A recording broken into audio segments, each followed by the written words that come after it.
Shalom, Israel. I'd like to give all praises, honor, and glory to Yahweh, Bashim Yahushai, Bashim Kakudash, double honors to the apostles and the elders of Great Millstone, and Shalom to the elect out there doing this work of faith and labor of love and true sincerity. All right, and I want to get into a quick topic concerning Esau, Edom, and that pride in which they have, man, and everything about them, their whole character, their whole being, and what they're made of, man. Matter of fact, before I get into this, let me start off with the book of Psalms.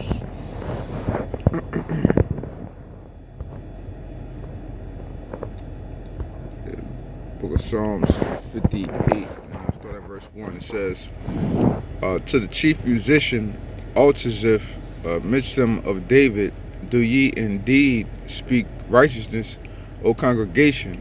Do ye judge uprightly, O ye sons of men? And the sons of men going into what? You other nations. You have the three forms of men, or the three sections of men, as the Lord has it classified. The sons of men, sons of the wicked, and the children of the Most High. And all you other nations go underneath that sons of men. All right. So the Lord is asking, what do ye judge uprightly? The answer is clearly is no. The only time that the earth truly, was in righteousness was when we were ruling, man. Why? Because only us as a nation have the Lord's knowledge. Only us as a nation know how to actually govern this world as the Lord set it up to be. We were given the instruction to do so, not the other nations. They learned from us, but in turn they still didn't, follow through suit with how the earth should be ran. Following the land Sabbath, mixing different fabrics. I mean, all different things, man. You know what I'm saying? Honoring, the animals that you should eat, animals that you shouldn't eat.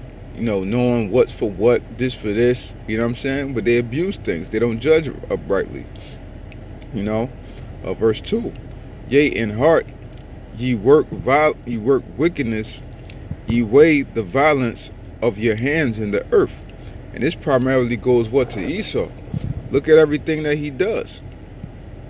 How can people not say that he is not the wicked of the earth, wicked of this world, when we prove it on every shape, form, or fashion?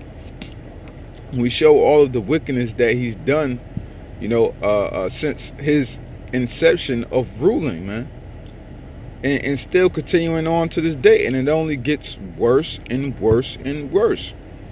But the fact of the matter is that people are so blinded because of how they present themselves that they can't see it, man.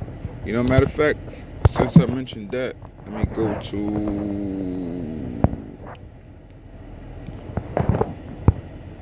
the book of Sirach. Let me grab that. Yeah, Sirach 12 and 10. Never trust thine enemy, for like as iron rusteth, so is his wickedness.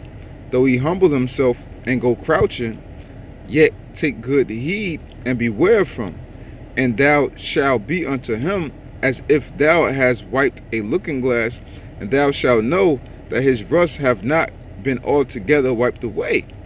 Okay, so what? Esau's in a state now which he's humbled himself and he's going to crouching tiger, hidden dragon, man.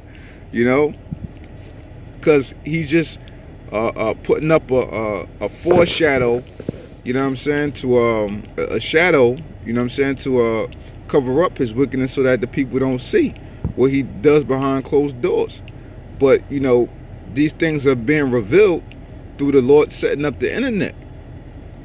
So people have no excuse. That's why the Lord said, what? You have no cloak for your sins, because it's all out there. It's just if you want it or not, or if you want to continue to live in this social illusion, called Babylon, man, and everything that they present unto you, Verse 12, set him not by thee, lest when he have overthrown thee, he stand up in thy place. Neither let him sit at thy right hand, lest he seek to take thy seat. And thou at the last remember my words, and be pricked therewith. Who will pity a charmer that is bitten with a serpent, or any such as come nigh wild beasts? Okay, so hey, that's how it is, man. So at the end of the day, when Esau bites people in the ass, it's like, yo, why didn't you expect this? Like, who should have pity upon you? Because you should have known. You should have known never to trust him. You know, through all of the times in which we went through especially through hardcore bondage, slavery, and all of that. You know what I'm saying? That, our brothers Gad, you know what I'm saying, Ephraim and all them that's been slaughtered, by the hundreds of millions and all of that. Why don't people understand now that nothing will be right with this devil, man? Nothing will be right with the so-called white man, no matter what he does or no matter what image that he tries to portray. It's not within the fiber of his being to be right whatsoever, man. So going back to Psalms 58, verse 2, yea, in heart ye work wickedness, ye weigh the violence of your hands in the earth. The wicked are estranged from the womb, they go astray as soon as they be born, speaking lies. Their poison is like the poison of a serpent, they are like the deaf adder that stoppeth the ear. Okay? So what? As soon as they be born, they go astray speaking lies. Why? Because the Lord set them up to be like this. The Lord set them up to be, the wicked of the earth. Okay? The Lord set them up to be the unrighteous. The Lord set them up to be the lowly, the filth, the scum of the earth. And that's what they are, and nothing more than that, man. The Lord created them to be vessels fit for destruction, because all they know is a destructive manner, man. This is why when young Edomites growing up, a lot of them be so-called crazy or having mental problems, and they shooting up this and doing that. It's because this how the Lord set them up to be, man, and people don't see that. All right, so just going back to Obadiah real quick, and Obadiah verse 3. Well, start at verse 2. It says, behold, I have made thee small among the heathen, thou art greatly despised. Hey, they're the lowest nation upon all the face of the earth. The pride of thine heart hath deceived thee, thou that dwellest in the clefts of the rocks, whose habitation is high, that saith in his heart, who shall bring me down to the ground? And it's their pride in which the Lord is speaking on. The pride that they have, that they won't be brought down out of this high and mighty state in which they're currently in, man. This is their nature. This is the fiber of their being. Say what? The pride in their heart had deceived thee. So they have the power to tell themselves a lie and to actually believe a lie. To think that they're going to overpower the Lord, to think that they're going to continuously rule this place called America and the whole world forever, even forever and ever. This is what's in their heart. That's how much pride that they have, man. That they truly believe that they can do these different things, man. But it's all coming to naught right before their eyes, and they see that it's coming to naught. They thinking that things working in their favor, but the Lord got them in the trick bag, man. Verse 4. Though thou exalt thyself as the eagle, and though thou set thy nest among the stars, thence will I bring thee down. So what? They exalt themselves as the eagle.